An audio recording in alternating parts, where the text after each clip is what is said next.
ಮುಖ್ಯಮಂತ್ರಿ ಡಿ.ಕೆ. ಶಿವಕುಮಾರ್ ಬರಪೀಡಿತ ಪ್ರದೇಶಗಳಲ್ಲಿ ಸಭೆಯನ್ನು ಮಾಡ್ತಾ ಇದ್ದಾರೆ. ಇವತ್ತು ಚಿತ್ರದುರ್ಗ ಜಿಲ್ಲೆಗೆ ತೆರಳಿದ್ದು ಅಲ್ಲಿನ ಸನ್ನಿವೇಶವನ್ನು ಅಧಿಕಾರಿಗಳ ಜೊತೆಗೆ ಡಿ.ಸಿ.ಎಂ ಜೊತೆಗೆ ಪರಿಶೀಲನೆ ಮಾಡಿದ್ರು. ಅದಾದ ಬಳಿಕ ಒಂದು ಗದ್ದೆಗೆ ಅಥವಾ ಹೊಲಕ್ಕೆ ತೆರಳಿ ಅಲ್ಲೂ ಕೂಡ ಬರದ ಪರಿಸ್ಥಿತಿ ಹೇಗಿದೆ ಅನ್ನೋದ್ರ ಬಗ್ಗೆ ಅಧಿಕಾರಿಗಳಿಂದ ಮಾಹಿತಿಯನ್ನು ಪಡೆದರು.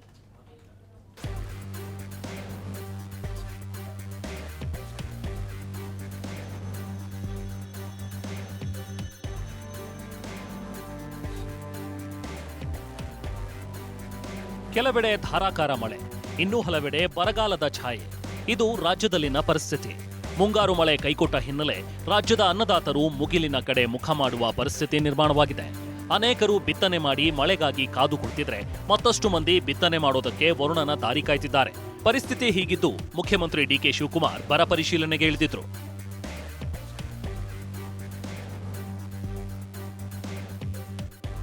ಇವತ್ತು ಚಿತ್ರದುರ್ಗಕ್ಕೆ ಆಗಮಿಸಿದ ಡಿ.ಕೆ. ಶಿವಕುಮಾರ್ ಒದ್ದಿಕೆರೆ ಬಳಿ ಬರ ವೀಕ್ಷಿಸಿದ್ರು. ಒಣಗಿರುವ ಬೆಳೆ ನೋಡಿದ್ರು. ತಮಗೆ ಏನೆಲ್ಲ ಸಮಸ್ಯೆ ಆಗಿದೆ ಅಂತ ರೈತರು ಹೇಳಿದ್ದನ್ನ ಕೇಳಿದ್ರು.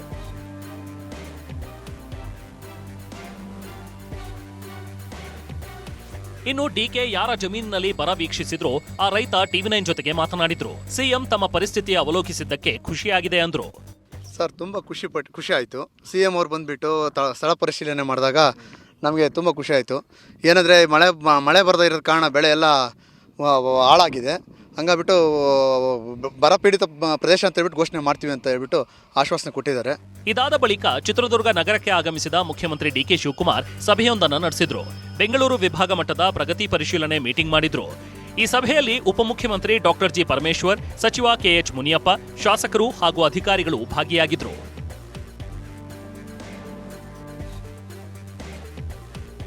ಸಭೆ ಬಳಿಕ ಮಾತನಾಡಿದ ಡಿ.ಕೆ. ಶಿವಕುಮಾರ್ ಸರ್ಕಾರ ಬರಕ್ಕೆ ಸಿದ್ಧತೆ ಮಾಡಿಕೊಳ್ತಿರೋದಾಗಿ ಹೇಳಿದ್ರು. ಇಷ್ಟೇ ಅಲ್ಲದೆ ಕೆರೆ ಜಲಾಶಯಗಳು ತುಂಬದೆ ಯಾರೂ ಕೂಡ ವ್ಯವಸಾಯ ಮಾಡಬೇಡಿ ಅಂತ ಮನವಿ ಮಾಡಿದ್ರು. ನಾನಾಗ್ಲೇ ಆಸ್ ಎ ಟೀಮ್ ಕರ್ನಾಟಕ ನಾವು ನಮ್ಮ ಈ ಪರಿಸ್ಥಿತಿಯನ್ನ ಎದುರಿಸಲಿಕ್ಕೆ ಈಗಾಗಲೇ ನಾವು ಸಿದ್ಧತೆಯನ್ನ ಮಾಡ್ಕೊಳ್ತಾ ಇದ್ದೀವಿ. ಈಗಾಗಲೇ ಪ್ರೈಮ್ ಮಿನಿಸ್ಟರ್ ಕೂಡ ಬಹಳ ದೊಡ್ಡ ಎಚ್ಚರಿಕೆಯನ್ನ ಕೊಟ್ಟಿದ್ದಾರೆ. ಕೆರೆ ತುಂಬಿದೆ, ಡ್ಯಾಮ್ಗಳು ತುಂಬಿದೆ, ನೀವು ಯಾರು ವ್ಯವಸಾಯಕ್ಕೆ ಸಿದ್ಧತೆ ಮಾಡ್ಕೊಳ್ಬೇಡಿ. ಅದು ಕೂಡ ನಾನು ಅವರೆಲ್ಲರೂ ಕೂಡ ತಿಳಿಸಿದ್ದೇನೆ. ಡ್ಯಾಮ್ ನ ನೋಡಿಕೊಂಡೇ ನೀವು ವ್ಯವಸಾಯ ಮಾಡಬೇಕು ಅಂತ ಹೇಳಿ ನೀರಾವರಿ ಪ್ರದೇಶದಲ್ಲಿ ನಾನು ಯಾರು ಮಾರ್ಗದರ್ಶನ ಕೊಟ್ಟಿದ್ದೇನೆ. ಕಂಪಲ್ಸರಿ ಬರೀ ಕುಡಿಯೋ ನೀರು ಬಿಟ್ಟು ಬೇರೆ ಯಾವುದಕ್ಕೂ ಕೂಡ ಯಾರಿಗೂ ನೀರು ಕೊಡಬಾರದು ಅಂತ ನಾನು ತಿಳಿಸಿದ್ದೇನೆ. ಈಗ ಸ್ವಲ್ಪ ಆಲ್ಮಟ್ಟಿ ನಾರಾಯಣಪುರ ಡ್ಯಾಮ್ಗೆ ಸ್ವಲ್ಪ ನೀರು ಬರೋದು ಈಗ ಸ್ವಲ್ಪ ನಿನ್ನೆಯಿಂದ ನಮಗೆ ಸ್ವಲ್ಪ ಒಳ್ಳೆ ವಾತಾವರಣ ಕಾಣ್ತಾ ಇದೆ. ಆದರೆ ಬಿಜೆಪಿ ಶಾಸಕ ಅಶ್ವಥ್ ನಾರಾಯಣ್ ರಾಜ್ಯ ಸರ್ಕಾರ ಶೀಘ್ರದಲ್ಲೇ ಕ್ರಮ ಕೈಗೊಳ್ಳಲಿ ಅಂತ ಆಗ್ರಹಿಸಿದ್ದಾರೆ. ಮತ್ತು ಜವಾಬ್ದಾರಿಯನ್ನ ಬರ ಅಂತ ಅನ್ನೋದು ಪ್ರಕೃತಿಯ ವಿಕೋಪ. ಈ ಪ್ರಕೃತಿ ವಿಕೋಪ ಅತಿವೃಷ್ಟಿಯಾಗಲಿ ಅನಾವೃಷ್ಟಿಯಾಗಲಿ ವೇಗದಲ್ಲಿ ತ್ವರಿತವಾಗಿ ಕ್ರಮ ವಹಿಸುವಂಥದ್ದಾಗಬೇಕು. ಇದರಲ್ಲಿ ಗುಳೆ ಹೋಗುವಂಥದ್ದಾಗುತ್ತೆ, ಉಗ್ರಲ್ಲಿ ಹೋಗುವಂಥದ್ದನ್ನ ಕೊಡ್ಲಿ ಬಳಕೆ ಮಾಡುವಂಥದ್ದು ಆಗಬಾರ್ದು. ಕರ್ನಾಟಕದಲ್ಲಿ ಬರಗಾಲದ ಹಿನ್ನೆಲೆ ವಾಟಾಳ್ ನಾಗರಾಜ್ ಪ್ರತಿಭಟನೆ ನಡೆಸಿದ್ದಾರೆ. ಬೆಂಗಳೂರಿನ ಮೆಜೆಸ್ಟಿಕ್ನಲ್ಲಿ ಖಾಲಿ ತಟ್ಟೆ ಲೋಟ ಹಿಡಿದು ವಿಭಿನ್ನವಾಗಿ ಪ್ರತಿಭಟಿಸಿದ್ರು. ಕರ್ನಾಟಕ ಸರ್ಕಾರ ರೈತರ ಸಾಲ ಮನ್ನಾ ಮಾಡಲಿ ಅಂತ ವಾಟಾಳ್ ಆಗ್ರಹಿಸಿದ್ದಾರೆ.